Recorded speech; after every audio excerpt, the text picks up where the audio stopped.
तो हेलो मेरे बच्चों, कैसे हो आप सब। उम्मीद करता हूं आप और आपकी जो स्टडी है वो बहुत अच्छी चल रही है। अच्छी नहीं, रॉकेट की तरह चल रही है। मुझे पता है जो भी बच्चे इस चैनल से जुड़े हैं उनको पता है कि उनकी जो मैथ्स की प्रेपरेशन है ना वो इस लेवल की है, उस लेवल की। और सीबीएसई वालों को बता दो कि इस साल जो है वो इस चैनल के सभी बच्चे जो है वो टॉप करने वाले हैं, वो जो है वो टॉप करने वाले हैं। तो बच्चों, स्वागत आप सभी का हमारी रैपिड रिवीजन सीरीज के अंदर। मेरा नाम है नितिन और आज हम जिस चैप्टर को डिस्कस करने वाले हैं, रिवीजन करने वाले हैं, वो है एप्लीकेशन ऑफ इंटीग्रेशन। अब कुछ बच्चों को डाउट होगा कि सर मुझे तो इंटीग्रेशन आती नहीं, तो मैं एप्लीकेशन ऑफ इंटीग्रेशन कैसे करूं। तो सुनो मेरी बात, ध्यान से मेरी बात सुनना। अगर आपको मैं कहूं कि सिर्फ एक इंटीग्रेशन का फॉर्मूला अगर आपको आता है तो आप ये चैप्टर बड़ी आसानी से कर सकते हो। मानते हो मेरी बात? मानते हो मेरी बात? तो पहले रिवीजन स्टार्ट करने से पहले मैं आपको वही बताऊंगा ताकि आप वीडियो में आगे जो है पॉजिटिविटी मतलब एक पॉजिटिव तरीके से जाओ। ठीक है जी, तो वीडियो को स्टार्ट करते हैं। तो देखो, इसको भी करने से पहले ये देखो, क्या आपको ये आता है? बस अगर आपको नहीं आता तो आज ही घर जाके प्रैक्टिस कर लो कि इसकी इंटीग्रेशन इतनी होती है, x4 की कितनी होगी, x5/5, ये आता है ना। उसके बाद अगर मैं आपको ये बोलूं कि इसमें मैं लिमिट्स लगा देता हूं, इसमें मैं लिमिट्स लगा देता हूं, तो कैसे करेंगे? आप कहोगे सर अपर, ये तो हमें आता है, ये तो हम सीख लेंगे सर, 3 का cube upper limit minus lower limit, इस तरह से कर लोगे ना। ये आता है ना आपको। अगर आपको इतनी इंटीग्रेशन आती है तो मेरे कहने पर, अगर आपको इतनी इंटीग्रेशन आती है, अगर आपको इतनी इंटीग्रेशन आती है तो मेरे कहने पर बस ये वाला फॉर्मूला याद कर लेना। कौन सा सर जी? a² माइनस x², ये वाला। कैसे याद करोगे? x/2, इसको दोबारा लिख लो, a² minus x² under root plus a²/2 sine inverse x/a। अगर आपको ये वाला फॉर्मूला आता है और बेसिक इंटीग्रेशन आती है तो हम वीडियो में पॉजिटिविटी से आगे जा सकते हैं। सबसे पहले आपको पता है बहुत छोटा सा चैप्टर है, 5 से 6 नंबर का पेपर इसमें से आएगा और ये इकलौता चैप्टर ऐसा है, मैं 100% बोल सकता हूं कि 5 नंबर का क्वेश्चन पक्का आने वाला है, क्योंकि इसमें से छोटे क्वेश्चन तो बनते नहीं, बड़ा क्वेश्चन ही आएगा। ज्यादा से ज्यादा वर्स्ट से वर्स्ट केस में आपको केस स्टडी आ सकती है, बट वो भी बहुत आसान होगी बच्चे। ठीक है, तो आओ अब देखो एरिया अंडर सिंपल का। सबसे पहले यहां पर ना देखो, लैंग्वेज पे मत जाना, यहां पर देखो लैंग्वेज पे मत जाना। ये वर्टिकल स्ट्रिप है, ये हॉरिजॉन्टल स्ट्रिप है। मतलब जब भी हम एक्स एक्सिस के ऊपर इस तरह से एरिया निकालेंगे तो हम एक्स को वेरी करेंगे, एरिया कितना निकालेंगे हम, fx dx। कितना गए हम? a से b तक गए, a से b तक गए। बेसिकली ये होता है, ये हम इंटीग्रेशन की हेल्प से जो अटपटी सी फिगर होती है, देखो वैसे तो हमें पता है कि इसका एरिया ये ट्रायंगल है, ठीक है, हमें पता है कि ये एक जो है वो रेक्टेंगल बन रही है या स्क्वायर बन रहा है, बट कई बार फिगर्स जो हैं वो अटपटी सी होती हैं इस तरह से। तो इस तरह की फिगर्स का एरिया निकालने के लिए हम जो है एप्लीकेशन ऑफ इंटीग्रेशन का मतलब इंटीग्रेशन की एप्लीकेशन का यूज करते हैं। तो यहां पर हम जो है एक्स को मूव करते हैं और जब हम एरिया वाई एक्सिस के ऊपर निकालते हैं, ऑब्वियस वाई को वेरी करेंगे तो fy dy। ठीक है जी। अब यहां पर मैंने कुछ अपनी तरफ से चीजें लिखी हैं जो आपको बहुत हेल्प करेंगी। जो बच्चे मेरे से पढ़े हैं वो इस बात को जानते हैं। जब भी ये वाला सिचुएशन होगी, एक्स के ऊपर करेंगे left top from where the area start, या जब भी यहां पर होंगे bottom right bottom from where the area start. इसको याद रखोगे इस चीज को। ये स्पेशल केस है बच्चे कि अगर एरिया जो है वो एक्स एक्सिस के नीचे है तो हम हमेशा मॉड लगाएंगे बच्चे, मॉड। ठीक है जी, क्योंकि एरिया नेगेटिव नहीं हो सकता। और वैसे भी घबराना नहीं है, 99% क्वेश्चन में हम ये यूज करेंगे, 1-आधा% क्वेश्चन में कभी कभी ये यूज करना पड़ जाता है। ठीक है, बट हमें कोई फर्क नहीं पड़ता यार, हमें कोई फर्क नहीं पड़ता, हमें अपना कुछ आता है। अब देखो ये चीजें वो हैं जो आपको कोई नहीं बताता। वो बोलते हैं उनको पता है कि आपको सर्कल भी पता है, पैराबोला भी पता है, एलिप्स भी पता है, बट यहां पर अगर हम रिवीजन कर रहे हैं, अगर हम कोई भी मेरा वन शॉट देख लो, कोई मेरी वीडियो देख लो, मैं हर इंफॉर्मेशन आपको जो उस चैप्टर के रिगार्डिंग चाहिए होती है वो मेरी वीडियो में इंक्लूडेड होती है। जैसे सर्कल क्या है, देखो ये सर्कल की स्टैंडर्ड इक्वेशन है, x माइनस एच का whole square y minus k का whole square is equal to r square. H और के क्या है? सेंटर है, आर क्या है? रेडियस है। अगर सर्कल स्टैंडर्ड फॉर्म में नहीं है तो हम इसको परफेक्ट स्क्वायर जो आपको पता है, परफेक्ट स्क्वायर हमने 10th में सीखा था कि हम परफेक्ट स्क्वायर, देखो इसको अगर आपको नहीं पता तो मैं आपको बता देता हूं। अगर किसी भी तरह से इस तरह से मैंने कोई इक्वेशन लिखी है तो इसके लिए एक्स स्क्वायर का ऑप्शन 1 होना चाहिए, इसका हाफ करो फिर स्क्वायर उसको ऐड और सब्ट्रैक्ट कर दो, आपको पता होना चाहिए। तो परफेक्ट स्क्वायर की हेल्प से हम उसको स्टैंडर्ड फॉर्म में लिखेंगे ताकि हमें एच और के क्लियर हो, ताकि हमें एच और के मतलब सेंटर और रेडियस जो है क्लियर हो। पैराबोला 4 तरह के होते हैं, कई बार बच्चों को इसमें कंफ्यूजन होती है कौन सा पैराबोला किस तरह से है। मैं याद करने का टेक्निक आपको बता देता हूं। अगर कभी भी एक डबल पावर है एक सिंगल पावर है वो पैराबोला, ठीक है। सर्कल और एलिप्स में कई बार कंफ्यूजन होती है, ठीक है। पहले ऐसा करते हैं, इसकी बात करते हैं एलिप्स की। इसमें भी स्क्वायर होता है, इसमें भी दोनों का स्क्वायर होता है। एलिप्स 2 तरह के होते हैं, हॉरिजॉन्टल ये वर्टिकल। याद कैसे रखोगे, अगर x के नीचे बड़ा नंबर है, x के नीचे बड़ा नंबर है तो ये हॉरिजॉन्टल है, अगर y के नीचे बड़ा नंबर है तो ये वर्टिकल है। दोनों में फर्क कैसे करोगे, सर्कल और एलिप्स में कई बार क्वेश्चन ऐसे आते हैं।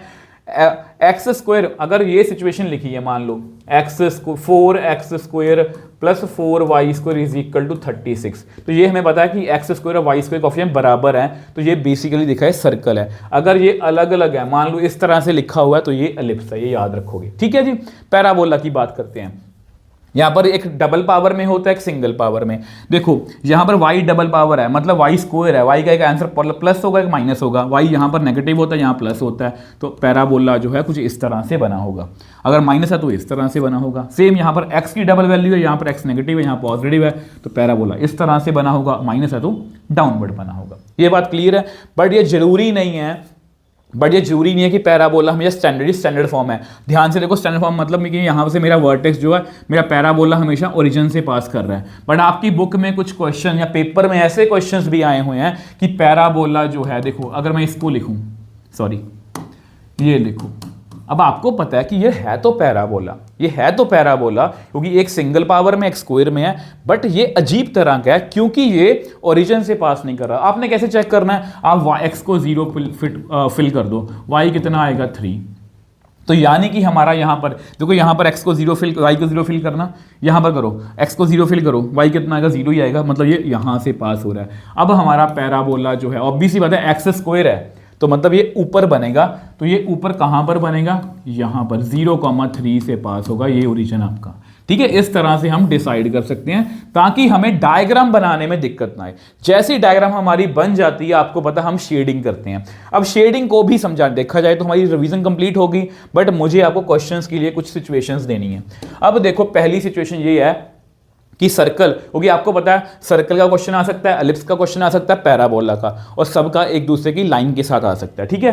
तो यहां पर ये सिचुएशन है, हमें ये वाला पिंक वाला एरिया चाहिए, तो हम क्या करेंगे, हमें पता है कि एक्स एक्सिस का हमें एरिया फाइंड करना है, हमें एक्स एक्सिस के अराउंड एरिया फाइंड करना है। तो हम क्या करेंगे, लेफ्ट जहां से एरिया स्टार्ट हो रहा है उसके लेफ्ट से स्टार्ट होंगे और यहां तक जाएंगे बिना रुके, ठीक है। मतलब उसके नीचे का मुझे सारा ये ट्रायंगल जो है ये मुझे सारा एरिया मिल जाएगा। मैं लाइन के अकॉर्डिंग गया तो कैसे लिखोगे, जहां से लेके मान लो यहां पर 0 है, यहां पर x की वैल्यू 1 है, मैं 0 से 1 गया, ठीक है। तो किसके अलॉन्ग गया, यहां पर आप लिखो लाइन के y लाइन, मतलब यहाँ y की value in terms of x लिख देंगे, ठीक है। अब मुझे आगे भी जाना कि मेरा एरिया कंप्लीट नहीं हुआ, आगे मैं किसके अलॉन्ग गया, मैं सर्कल के अलॉन्ग गया, इसलिए प्लस करेंगे। मान लो मैं 1 से लेके 2 तक चला गया, ठीक है। तो सर्कल यहाँ पर YC, इस तरह से हम लिखते हैं, ठीक है। दूसरी सिचुएशन क्या है, दूसरी सिचुएशन ये है, कुछ बच्चों को ना ये कंफ्यूजन होती है, सर एरिया प्लस करेंगे या माइनस करेंगे। अगर आप रट्टे मारोगे फिर तो नहीं होगा, बट यहां पर देखो, अब देखो इसको कैलकुलेट करना है, एरिया कहां से स्टार्ट हो रहा है, from where the area start, left top, जहां से एरिया स्टार्ट हो रहा है। अब ये लेफ्ट है, अब ये टॉप है, तो यहां से लेके मैं यहां तक बिना ब्रेक के गया, जहां तक जा सकते हो चले जाओ, तो मुझे सारा एरिया मिल जाएगा। अब ये वाला फालतू एरिया मिल गया, ये वाला फालतू एरिया मिल गया। मैं किसके अलॉन्ग गया, मान लो यहां पर -1 है, यहां पर ये 4 है, मैं -1 से 4 गया, लाइन के अलॉन्ग गया।